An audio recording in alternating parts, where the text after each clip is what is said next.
Hello, and thank you for joining me. I'm Jennifer Smith, your friendly neighborhood naturopath. I'm not your doctor. I am not a medical doctor, and this information has not been evaluated by the FDA, so therefore it is not intended to cure, treat, prevent, or diagnose any disease. This is just for general educational purposes only, so please speak with your healthcare practitioner for advice specific to your unique condition. Now, today is the final series, the final of a three-part series, I should say, that I've been doing about peptides. And today we're focusing on two that might be considered longevity peptides. So last week we covered anti-aging peptides, and so really what I consider to be the difference between anti-aging and longevity is that anti-aging is more on the outside, kind of addressing the visible signs of aging, like wrinkles, age spots, just kind of how bright-eyed a person looks, maybe muscle tone, hair thickness, how vibrant, how they look overall. And longevity is typically more associated with how young a person feels overall. So longevity focuses on health span and the deep physical manifestations of aging.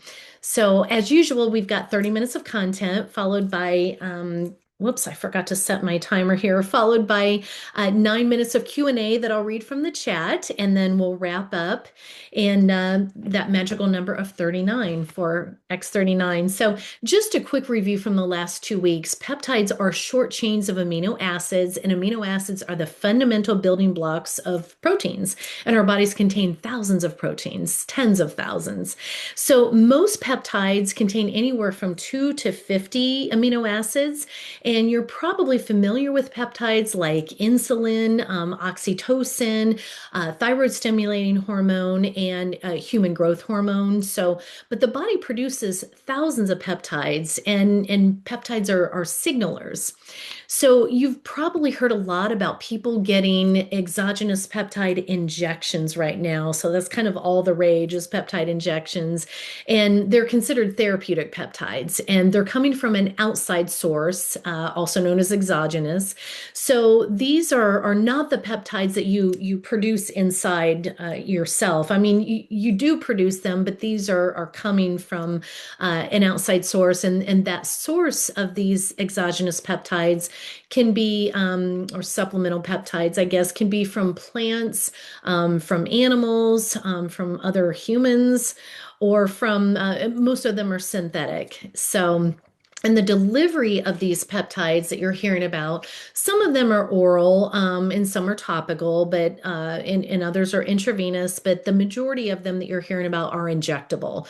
So, like subcutaneous injections, where people are purchasing online, and they're purchasing like a powder that they're mixing together with a particular type of water, bacteriostatic water, and then they're injecting that subcutaneously. So they're typically grabbing a piece of skin around the midsection, a piece of tissue, and then injecting themselves. So they're considered biohacks because, like I said, as we age, our bodies are peptides and other things in our bodies just start to decline, and so we find it harder to heal after an injury or wound healing, or we find it harder to maybe lose weight, or maybe we lose muscle tone or bone density. So things like that. So hence the reason that people are seeking supplementation from certain peptides from outside sources. So you've all probably heard of Ozempic and some of the other GLP-1 peptides for injections for weight loss, which is modeled after Gila monster venom, by the way. Those huge lizards, but anyway, and then another popular peptide right now is BPC 157, and people are using that for like gut issues and for pain relief, joint repair, and I think maybe heart maybe certain heart conditions. So, like I said before, certainly no judgment here whatsoever. I'm just here to give you some other options, just another way to benefit from peptides. And if you decide to get supplemental peptides, whether it be through subcutaneous injections or otherwise, just ensure that you're doing your research. Know what you're getting into, because for one, some people might find it alarming that the majority of these subcutaneous peptide injections are not FDA approved or even legal for subcutaneous use. Now, to me, that's meaningless, because every drug that's caused great harm in people has been FDA approved at some point. So anyway, so that's not necessarily a bad thing, but they're typically obtained through compounding pharmacies or online under the research chemicals loophole. And if you're purchasing them online yourself, just make sure that you're really doing your research and getting them from a reliable source. That you want to ensure that they're third party tested for purity and sterility, and making sure that they're tested for things like heavy metals or bacterial endotoxins and things like that. So, and you also want to educate yourself on the proper usage of them, because there's kind of a lot to take into consideration. There's a lot to know. Some of them have like certain cycling and dosage and things to worry about. And also the FDA has compiled a list of what they call category two, like a category two list of subcutaneous peptides for potential banning. So we'll see, who knows? But again, I'm not trying to scare you or pass judgment. I'm just here to explain that there is another way and another option. So I'm going to talk about two different peptides tonight, or two different patches that elevate peptides in the body. And these two peptides that I mentioned are considered longevity peptides. So in these peptides have similar many similarities even beyond that. So the patches we're going to talk about tonight are Eon and Glutathione. So these are two more of the three patches in LifeWave's Y-Age series. And so there's a total of three of them in there. And the third one we talked about last week, carnosine. But I think I'll start with the Eon patch. Eon is known as the happy patch. And up until the X39 patch came out 6 years ago, Eon was the number one selling patch for LifeWave, and for a lot of good reasons. But what the Eon patch does is it actually elevates a group of amino acids. So let's see, glutamine, glutamate, cysteine, proline, and serine. And you don't even have to know all that. But the other patch that we'll focus on is glutathione. And glutathione is easy because it simply elevates your body's own native endogenous levels of glutathione, as the name implies. So very simple. It just elevates the glutathione peptide in the body. So, those of you who are new to this call, I should first say that these patches are a patented form of wearable phototherapy, and the patches are all non-transdermal. So, unlike a transdermal patch that you're probably familiar with, such as maybe the birth control patch or the nicotine patch, the estrogen patch. So, those are examples of patches, transdermal patches that are transferring drugs, chemicals, hormones, or other substances through the skin, the dermis, which then enters the bloodstream. But these patches are non-transdermal, so nothing foreign enters the body. They're a form of wearable phototherapy, and they're chiral, meaning reflective. So they're reflecting back wavelengths of light that we all naturally emit as mammals, because we are light beings.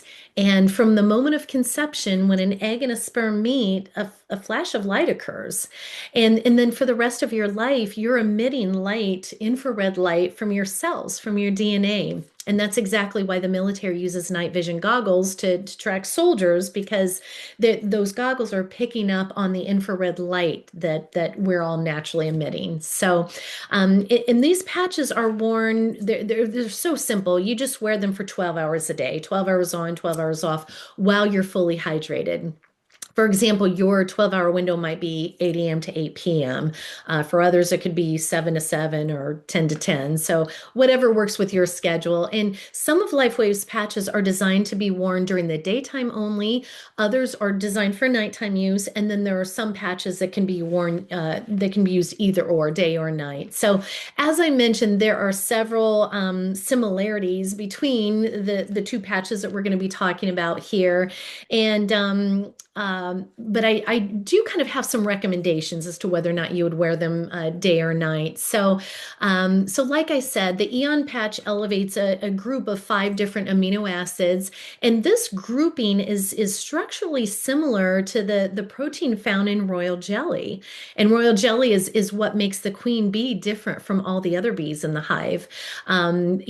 Because they're not really much different at birth. They're pretty much all the same bees. It's just that the queen bee eats royal jelly, and that's what makes the queen bee superior. That's what makes her live so much longer than other bees, and it also enables her to emit signals like pheromones to kind of instruct the bees on what to do, the worker bees. So anyway, kind of a side note there, but the Eon patch has 2 primary benefits, and all of these patches that LifeWave makes have side benefits or ancillary benefits.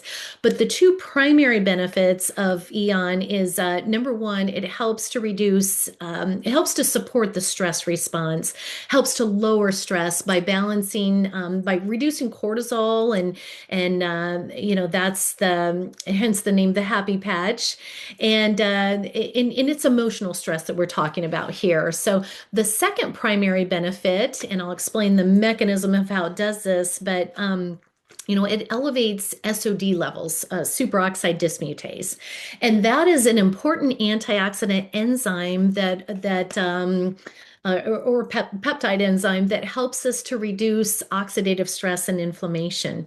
So again, the 2 primary benefits of the Eon patch is that it helps to lower emotional stress as well as oxidative stress and inflammation by elevating SOD, superoxide dismutase. So let's talk about emotional stress first. So the Eon patch helps to balance that autonomic nervous system, which is an incredible defense mechanism that God gave us really to save our lives. You've probably all heard stories of, maybe like a baby gets trapped under a car, like a car falls on a baby, and mama bear swoops in there and she lifts that whatever 3,000-pound car off of the baby and saves the baby's life. And the way she was able to do that is because of the autonomic nervous system. She was in full-on sympathetic mode. And sympathetic mode is also known as fight, flight, or freeze. I'm sure you've heard of that, versus parasympathetic, rest, digest, repair. So parasympathetic and rest sympathetic, I'm sorry, and parasympathetic are the two like branches of the autonomic nervous system. And so this goes way back to ancient times when, like if a saber-toothed tiger was chasing after us, we needed to kick into sympathetic mode to get out of there. Because when we do that, physiological changes occur in the body to elicit this response to give us superpowers, really. So, for example, your pupils might dilate so you can see in all directions to get out of there.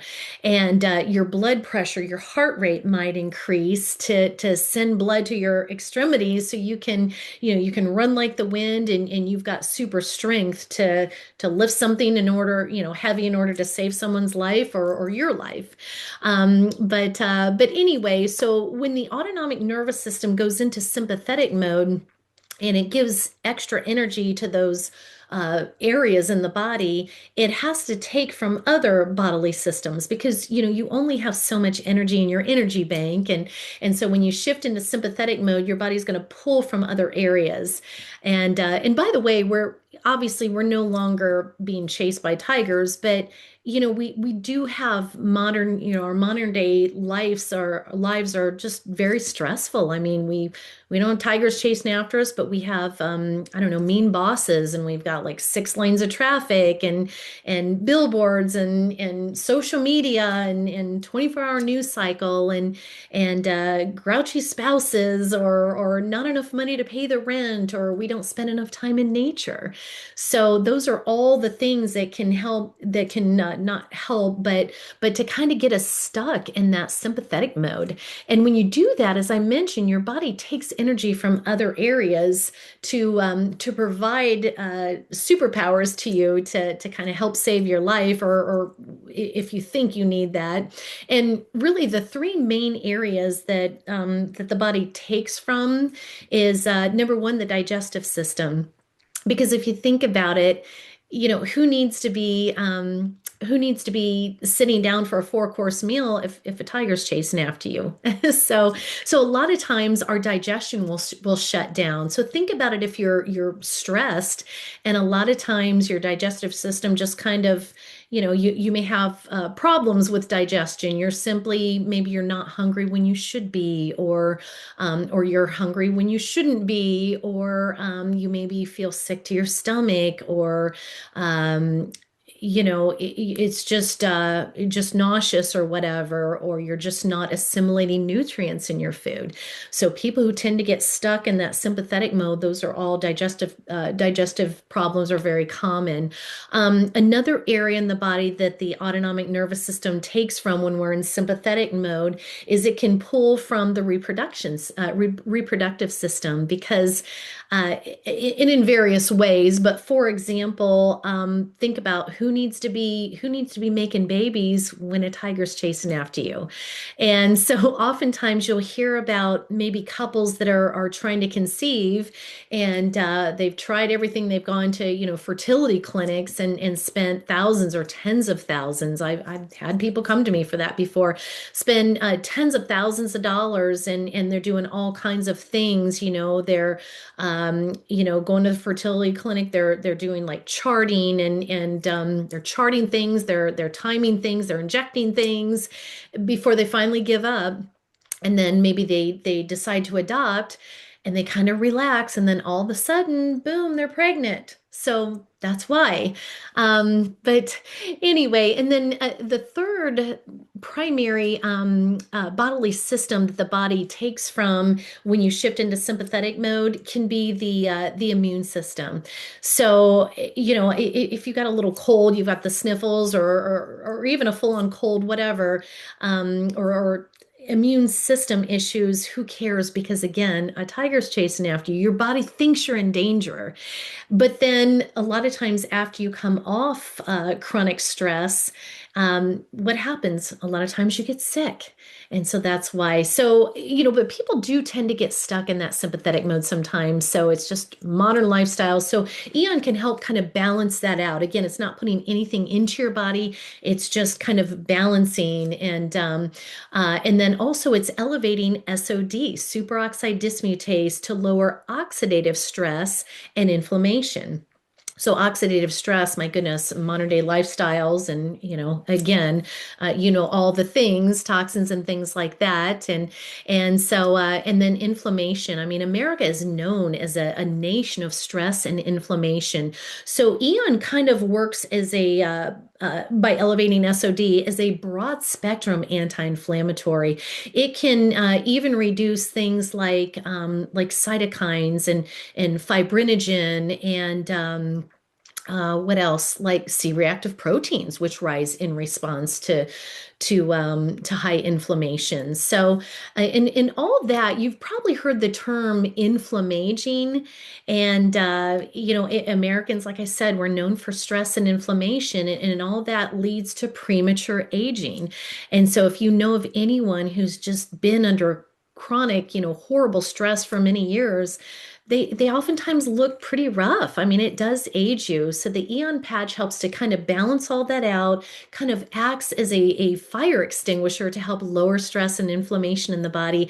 Even things, like cytokines, like I mentioned, fibrinogen, C-reactive proteins, and C-reactive proteins are directly tied to things like, heart disease, rheumatoid arthritis, different cancers, liver disease. So people with those inflammatory conditions tend to have high C-reactive proteins, which can lead to things like stroke and heart attacks. So lots of benefits to the Eon patch. And as you know, I mentioned that it elevates SOD, superoxide dismutase, and that's the mechanism of how it lowers stress and oxidative stress and inflammation. And SOD, superoxide dismutase, it's a powerful antioxidant that our bodies produce, but it is used in exogenous supplementation form for all kinds of health conditions. And this is another area that these two patches are, I should say the peptides that these two patches elevate are very similar because SOD typically comes in the form of IV injections versus subcutaneous, and that's the same with glutathione. So it's typically used to help people with conditions like cancer, arthritis, diabetes, and neurodegenerative conditions like Parkinson's and Alzheimer's. Remember those conditions that I just mentioned. Again, cancer, arthritis, diabetes, Parkinson's, Alzheimer's, they're just a few, but SOD IVs have been used to help people suffering from those conditions. Now, again, our bodies produce SOD, superoxide dismutase, but less and less as we age, and those levels decline, just like a lot of things in our body. Which brings me to another similarity of these peptide longevity peptides, is that there are a few foods that help to support our native levels of SOD, superoxide dismutase. Not a lot, but a few, and some of them include broccoli, spinach, peas, and cabbage. So those are a few things that help support superoxide dismutase levels. And so that's how the Eon patch works, is you're elevating your own native levels of that, both to lower stress and inflammation, both emotional stress and oxidative stress and inflammation. Now, the glutathione patch elevates the glutathione peptide within the body, which was a big draw for me when I first learned about these patches. Glutathione is longevity 101. So it's important. It's your body's master antioxidant and your master detoxer. And it also has a lot of side benefits, or anti or ancillary benefits, such as protecting our sense of hearing, providing deep immune support, as well as helping our bodies to produce to rebuild cartilage. So think of like knee conditions and things.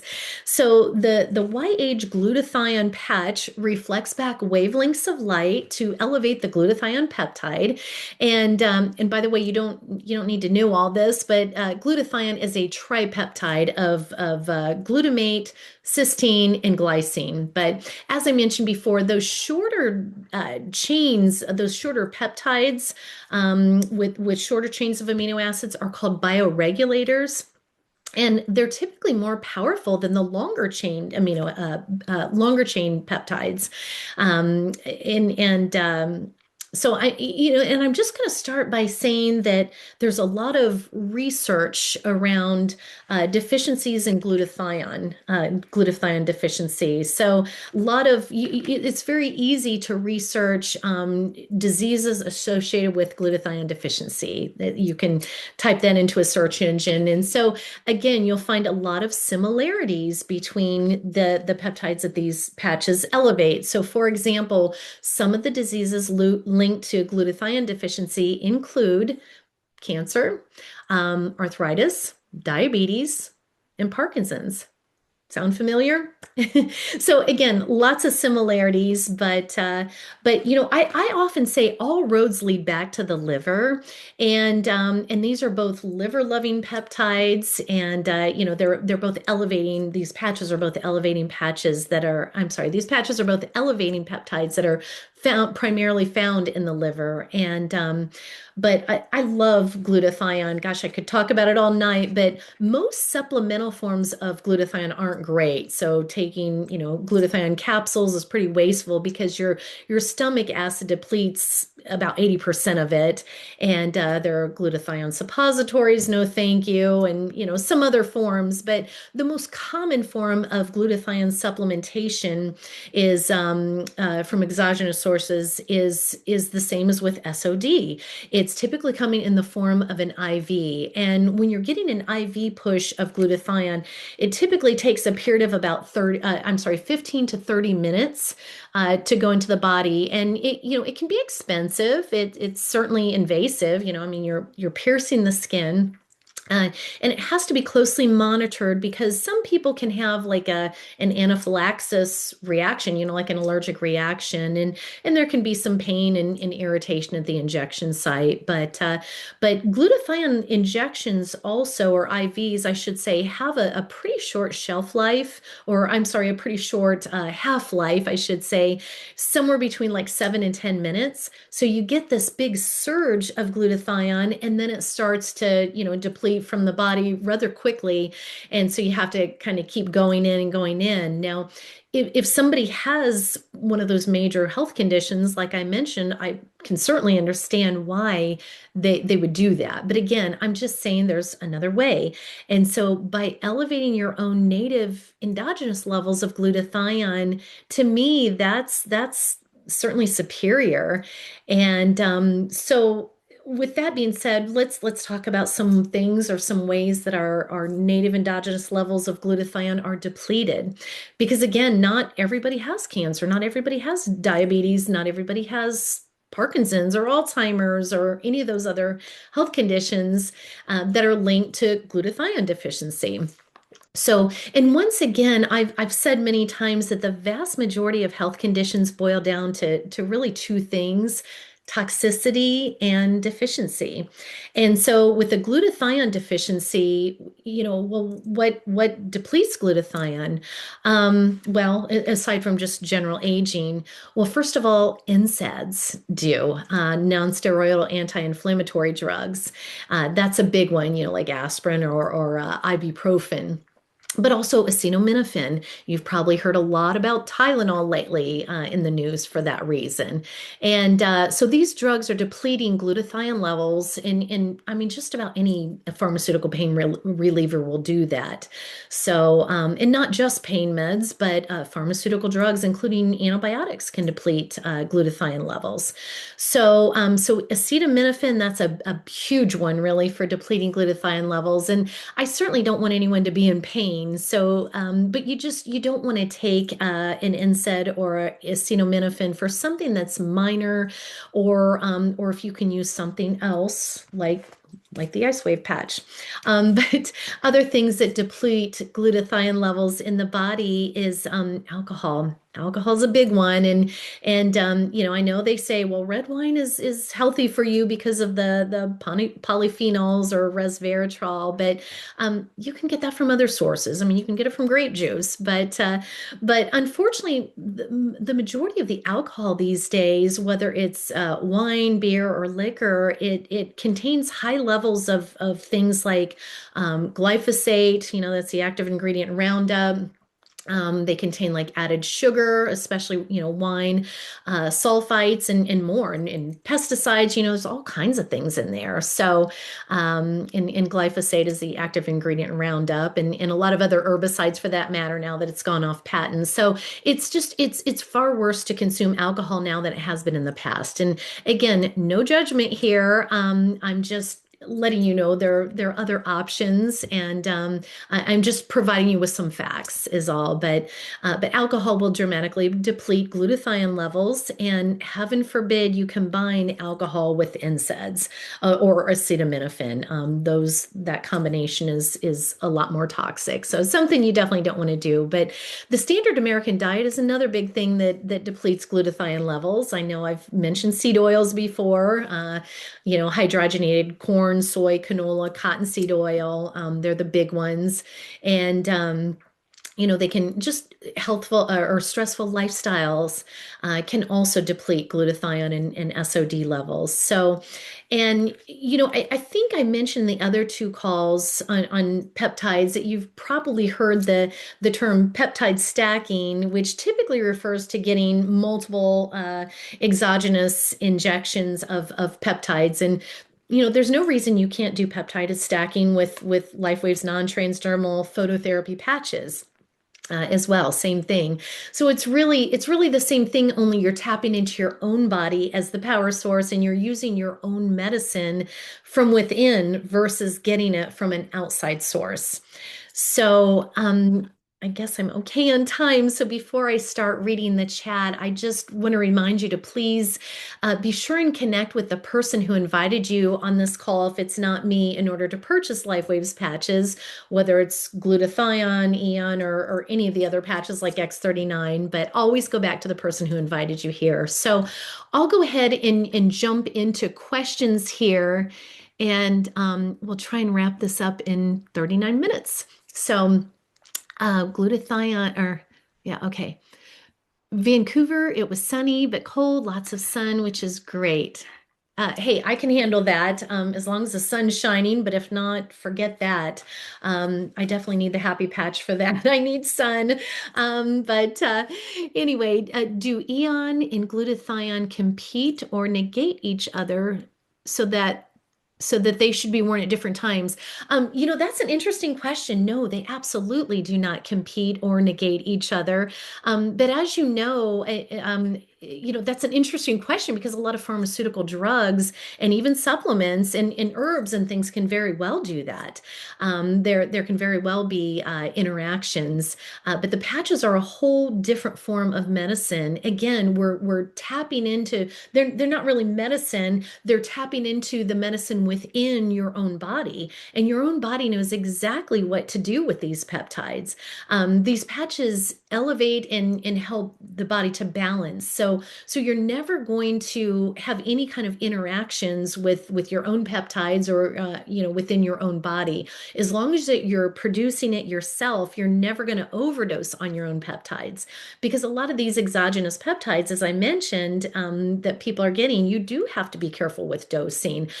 Some of them you have to dose heavily up front, and then much less on the backside, or vice versa. And then some of the peptides the injectable ones, you're using them for X number of days on and X number of days off. And so yeah, there are some issues there, and I think probably some interactions within the different peptides. So, but again, because these patches are non-transdermal, that also means that there are no drug interactions. So if you are on a medication or two or three or four, that's something that I've always had to be concerned with in the past. When clients came to me, they were with pharmaceutical drugs. I had to know what they were on, even if it was regardless of whether it was a prescription or over the counter.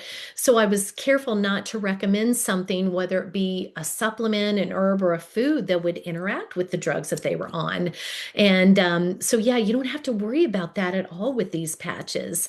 You don't have to worry about anything overacting or negating or competing with each other. So none of that, because it's just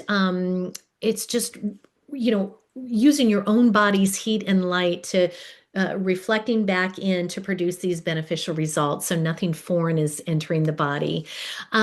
Regarding being worn at different times, I was asked that earlier and I didn't really answer that question. So both patches, both the Eon and the glutathione patch, technically can be worn day or night, and each patch has its own 12-hour window. But I typically recommend, when a person first starts patching, most people will start patching with X39 and maybe Eon. And so I typically recommend that that they wear Eon together during the daytime, because X39 is a daytime patch, that I recommend wearing these two together during the daytime, because when you're elevating the GHK copper peptide that reactivates your stem cells rise in tandem. You want to help that out as much as you can, because inflammation is kind of like a gobbler of stem cells. It can help gobble up stem cells. So when you're trying to elevate stem cells by virtue of elevating the GHK copper peptide, because the two rise in tandem, and if you've got a lot of inflammation in your body, it can compete and go after those stem cells and just kind of, crush them down. So if you wear the Eon patch together with X39, at least for the first month or so, to kind of help get inflammation more at bay, then and you're elevating your endogenous stem cells, they can more effectively do the repair and regeneration work. And once you feel you've got that under control, then you can switch, if you wish, to wearing the Eon patch to nighttime, 12 hours in the evening hours, if you want to. And that's something that I did a few months into patching, which is probably a longer story than what we have time for. I mean, I guess we do have time, but yeah, I have a pretty distinctive curve in my spine. So I've had foot and back pain my entire life since I was a child. And a few months in to patching, I moved my Eon patch to nighttime use, and I just started placing it over that curve in my spine. And ever since, I mean, I've woken up pain-free ever since, every single day since I've done that. So, but anyway, so like the Eon patch, the glutathione patch can also be worn day or night in a 12-hour window, but I do recommend the glutathione patch to be worn during the daytime to elevate your native or endogenous levels of glutathione, because this glutathione patch has the ability to elevate your glutathione levels by an average of 300% over a 24-hour period, even though you're only wearing the patch for 12 hours. But the majority of that elevation of glutathione occurs during the first 12 hours that you're actually wearing the patch. And as you're detoxing with glutathione. It is your master detoxer. So it's helping your body to release all these toxins that we come into contact with from personal care products and cosmetics and home furnishings, pharmaceutical drugs, even heavy metals and things that are found in vaccines and antacids and pots and pans and antiperspirants and beverage cans, things like that. Even like lead, there's lead in the soil and lead in tap water and all kinds of things, and heavy metals and pesticides. So when glutathione is helping your body to release these toxins, a lot of them are actually captured in your lymphatic system. And your lymphatic system runs throughout your entire body. And in fact, you have far more lymphatic fluid in your body than you have blood, but your lymphatic system does not have a pump, and so therefore it's only moving when you're moving. So whether you're just taking like a brisk walk, or you're full on exercising, or you're just going about your day moving around doing things around the house, or you're at the office or whatever, that's helping to move your lymphatic system. But when you're sleeping, you're not really moving. So at least I hopefully you're not tossing and turning enough so much to really get the lymphatic system moving. So for that reason, I recommend wearing the glutathione patch during for 12 hours during the daytime. That way the maximum you're getting the maximum benefit, so that those toxins are being released during the hour they're being excreted during those mostly during those daytime hours. So I hope that answers that question, probably with too much information. But anyway, I am right close to the 39-minute mark. So hopefully you benefited from this. And this is our third and final session in this the series of peptides. And again, we're just elevating our native endogenous peptides with these patches versus getting exogenous peptide injections.